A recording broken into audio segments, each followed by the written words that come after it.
My name is Hannah Brooks. I am 36 years old, and the morning a stranger from the bank called to tell me that the house in my name was about to be taken away, I learned that the people who taught me how to love were the same people who had quietly taught my sister how to steal. It was a Tuesday, a little after 9 in the morning. I was at my desk because I am an accountant, and Tuesdays are when I close the books for my clients.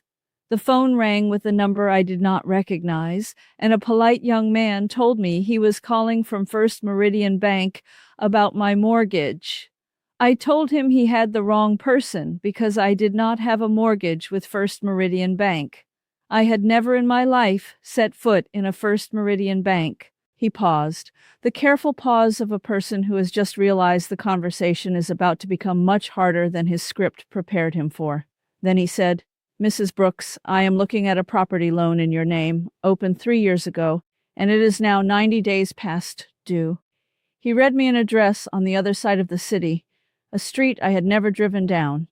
He read me a loan amount that made my mouth go dry, and then, because I am the kind of woman who needs to see numbers before she will believe them, I asked him to send me whatever documentation he could. He emailed me the file while I sat there, and at the very bottom of the application, attached for identity verification, was a photograph of a woman holding her driver license up beside her face. The name on the license was mine. The face was my little sister's. Before I tell you what I found inside the shoebox at the back of my parents' closet and why my own mother looked me in the eyes and told me I should have been grateful for the chance to help, I want you to do one small thing for me. Tell me in the comments where you are listening from tonight, and tell me whether the people in your own family have ever made you feel like loving them meant letting them take from you. And please stay with me until the very end, because this is the story of the day I stopped being the responsible daughter who always understood and started being the woman who finally counted the cost. To understand how my sister wore my name like a borrowed coat for 3 years, you have to understand the house we grew up in and the quiet math that ran underneath it. I grew up in a town in upstate New York, in a family that looked perfectly ordinary from the street. My father, Gerald, managed a hardware store. My mother, Carol, kept the house and kept the peace, or what she liked to call the peace, which mostly meant making sure that nobody upset Olivia, because from the very beginning, the rules in our family were different depending on which daughter you were. I was the older one, the steady one, the one who got good grades and never made trouble, and learned very young that the fastest way to be loved in that house was to need nothing. Olivia was younger by 4 years, and she was the bright, fragile, beautiful one, the one who cried easily and charmed easily and broke things easily and somehow never had to clean any of it up. When I got an A, my parents nodded and said that was expected of me. When Olivia got a C, they threw a small celebration because she had tried so hard and she was so sensitive, and we all had to be careful with her feelings. I learned to read the temperature of a room before I learned to ride a bicycle.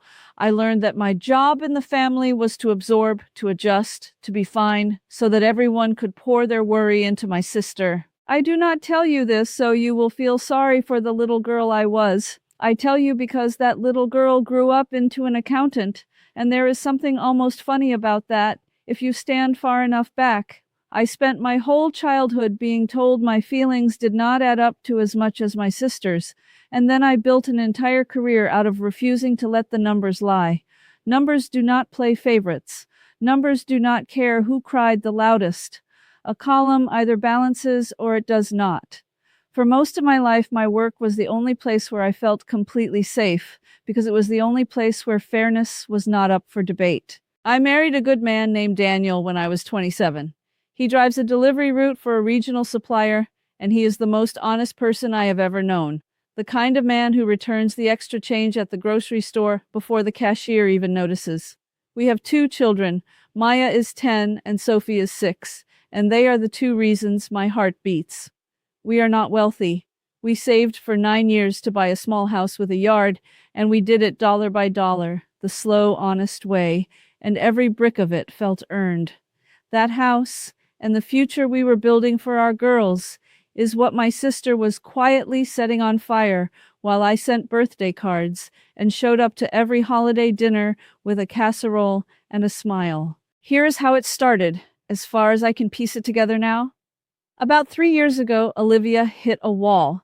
She had drifted through a series of jobs and a series of boyfriends and a great deal of debt, and she had wrecked her own credit so thoroughly that no bank in the country would lend her so much as $1 for a cup of coffee. Olivia had reached the end of what her own name could buy, so she went looking for a better name, and she found mine. My credit was excellent because of course it was. I am an accountant who pays every bill the day it arrives. I had no idea, none at all, that somewhere across the city, my sister was walking into offices with my full legal name, my social security number, and a photograph of herself holding a fake version of my license.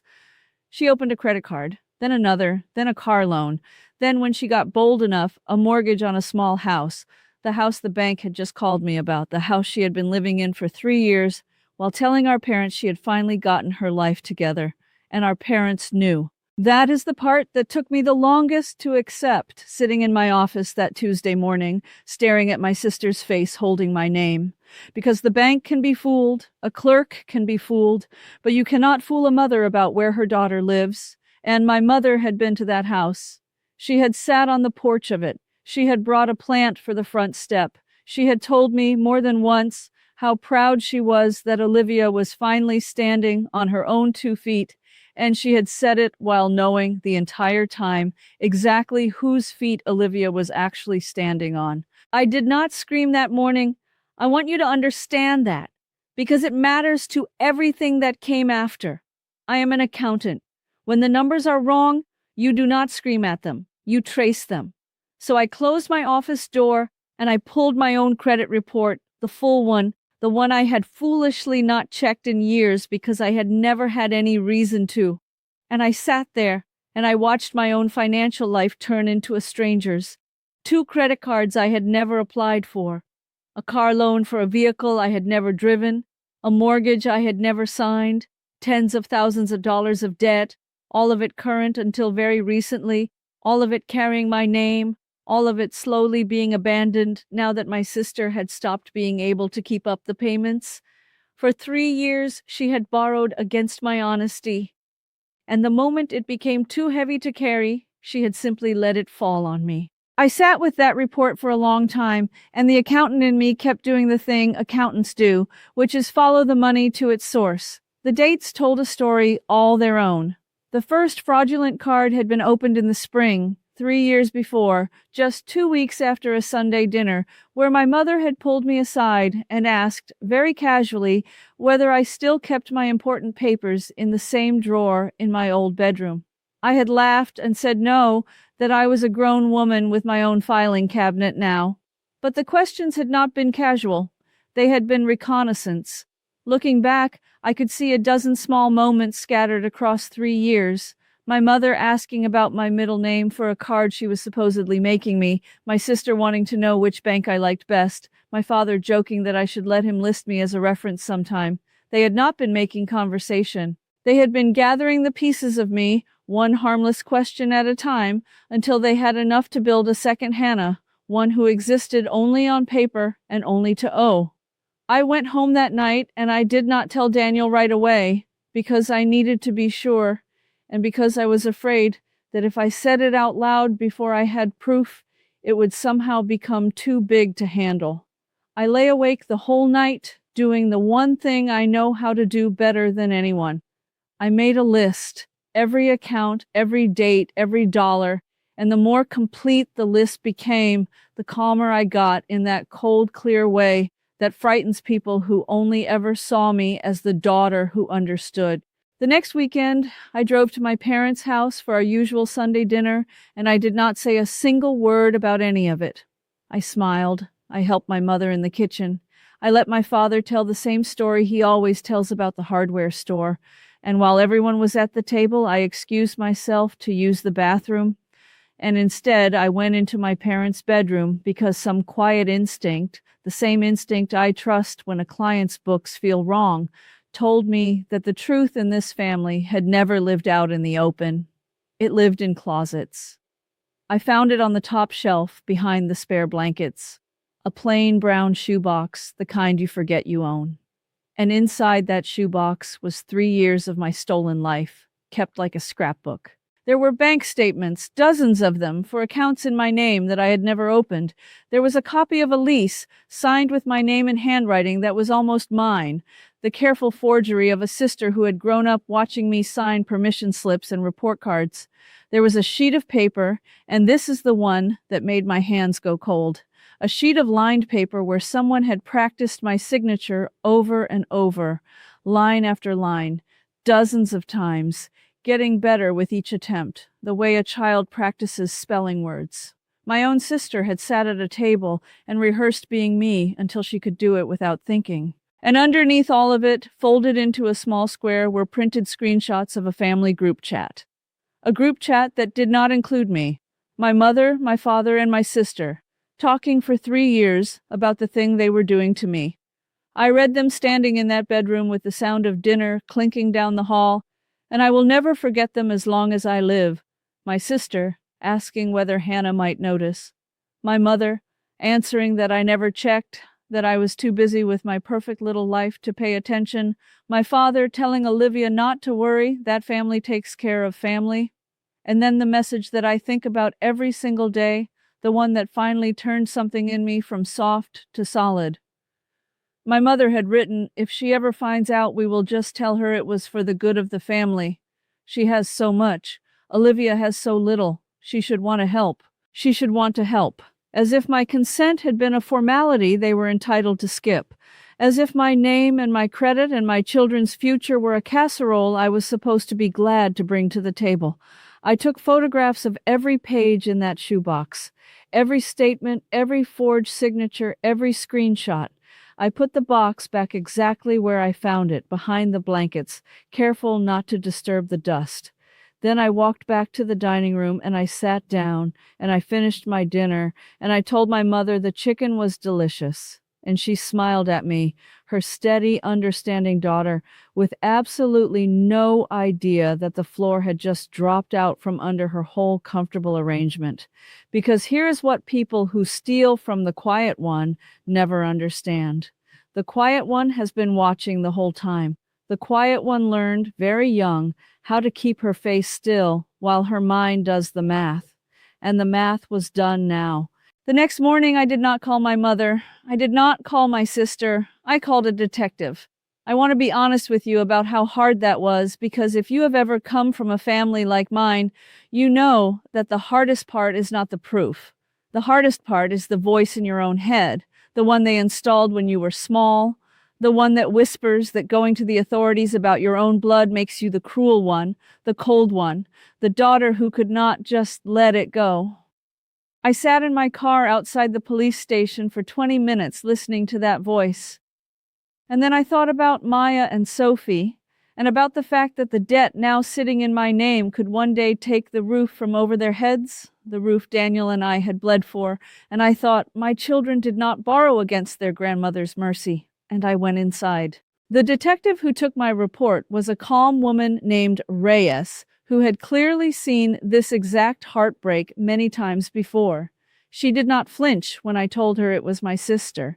She told me gently that identity theft inside a family is one of the most common kinds there is and one of the most underreported, precisely because of the voice I had just spent 20 minutes fighting in my car. She told me that family does not erase a crime. It only makes it lonelier. I gave her everything. The credit report, the bank file with the photographs from the shoebox, the forged lease, the practice signatures, the screenshots where my parents planned what they would say to me when I found out. As an accountant, I had organized it the way I organize evidence for an audit. Every document labeled, every date in order, the whole money trail laid out so cleanly that there was nothing left to argue about. Detective Reyes looked through it, and then she looked up at me and she said something I held on to. She said, "You did not just bring me a complaint. You brought me a case." The wheels began to turn after that, slowly and then all at once. I put a freeze on my credit. I filed the official identity theft reports. I sat down with a lawyer, a sharp and kind woman named Priya Anand, who specialized in exactly this kind of financial abuse, and we began the long, careful work of separating my real life from the false one my sister had built on top of it. Every fraudulent account was disputed with documentation. The mortgage was flagged.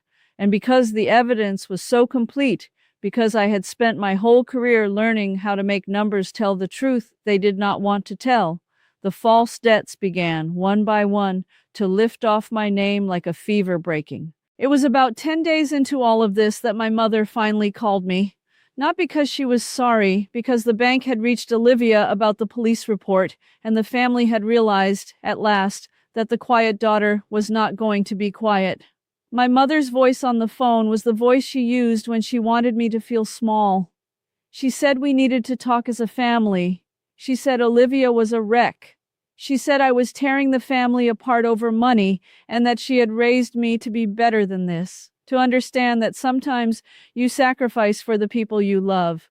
She asked me to come to dinner that Sunday so we could sort it all out privately, like a family, before I did something I could not take back. I almost said no. Daniel thought I should say no. He had read the screenshots by then, and his honest heart could not understand why I would walk back into that house at all. But I told him there was one thing I needed to do in person, one thing that could not happen over the phone, and I asked him to trust me. I had been the daughter who absorbed everything for 36 years. I was going to walk into that dining room one last time, not to be sorted out, but to set the record straight in a language my family could not twist. That Sunday, I drove to my parents' house with a single manila folder on the passenger seat. They were all there waiting for me, arranged around the table like a small tribunal.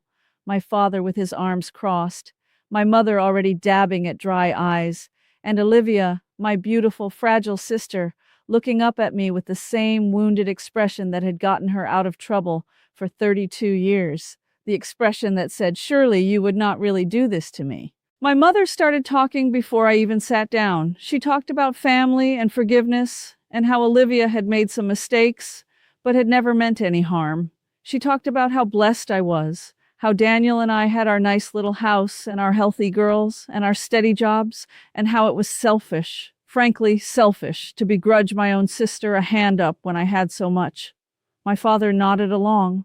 Olivia began to cry, right on schedule, and said she had only borrowed my name because she was desperate, that she had always meant to pay it all back, that I had no idea how hard her life had been. I let them talk. I let every word land.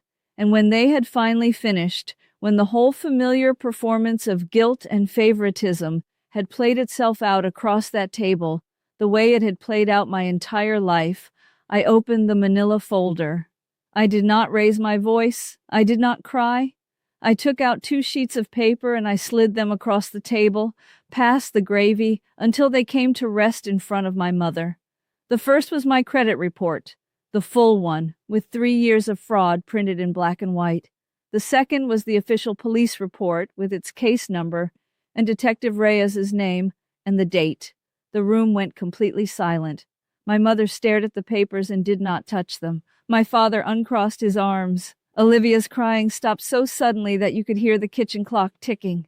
My mother finally found her voice, and it was small now, and it was angry. She said, "What have you done?" She said, "You have gone to the police on your own sister over this." She said the word family again, like a spell that had always worked before. And I looked at her, and I said the only thing I had driven all that way to say. I said, "I read the messages. I read every one. I know you knew. I know all 3 of you knew." And then I told her the truth that 36 years had been building toward. I said, "I am not refusing to love this family. I have loved this family my whole life, more than it ever made room for. I am only finally refusing to spend my children's future filling the hole that your favoritism dug. You taught Olivia that whatever was mine was hers for the taking, because I was the strong one and she was the favorite one. And I let you, for 36 years, I let you. But Maya and Sophie are not going to inherit that lesson. Not from me. Not from you. It stops in this room tonight.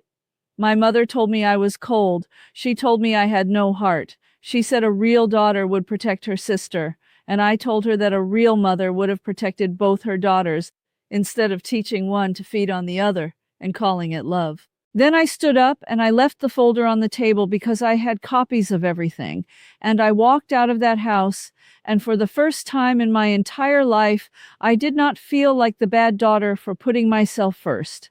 I felt like a mother who had finally learned the difference between love and being used. The fallout came the way it always does for people who believed they would never be caught. The case against Olivia was real, and the evidence was overwhelming, because you cannot argue with a money trail kept by an accountant. She had to face the consequences of 3 years of fraud, real legal consequences, the kind that do not disappear because someone cries at a dinner table. The false debts were eventually cleared from my name, every last dollar of them, after months of paperwork and phone calls and proof. My parents, who had spent their whole lives managing the family's image in our small town, discovered that secrets like theirs do not stay buried, and that the neighbors who had always admired them began to look at them a little differently once the truth started to breathe. And me.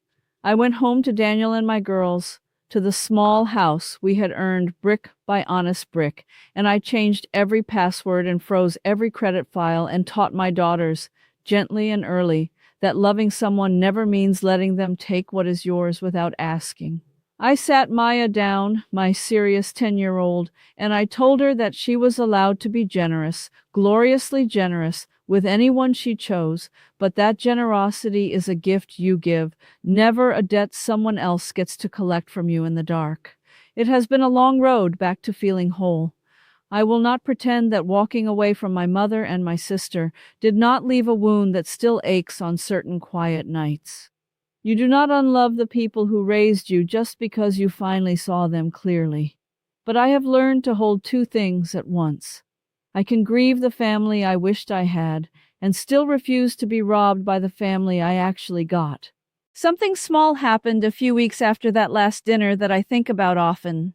Sophie, my 6-year-old, came home from school upset because a girl in her class had taken her favorite eraser and refused to give it back. And when Sophie asked for it, the girl had said that best friends share everything. I knelt down in our kitchen and I told Sophie that sharing is a beautiful thing, but that real sharing only counts when you choose it, and that nobody, not even a best friend, gets to take your things and call it friendship.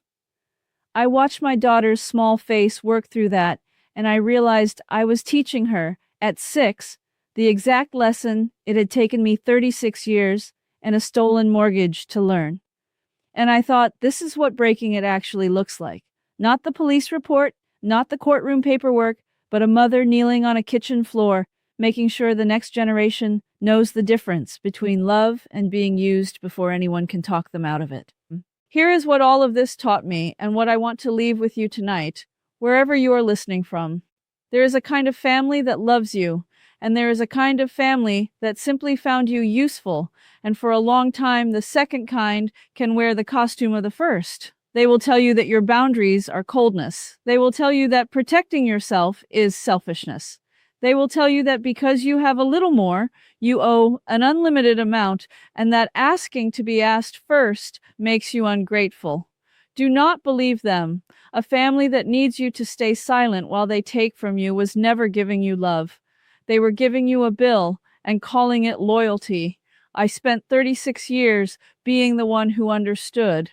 I am done understanding people who only understood how to use me. I am not refusing to love. I am only refusing at last to pay for that love with my children's future. If this story reached something inside you, leave me one word in the comments, just one, so I know you made it all the way to the end with me. And if you believe that no one, not a stranger, not a sister, not a mother, has the right to build their life on top of yours without asking, then follow along, because there are more stories like this one, and in every one of them, the quiet ones finally learn to count out loud.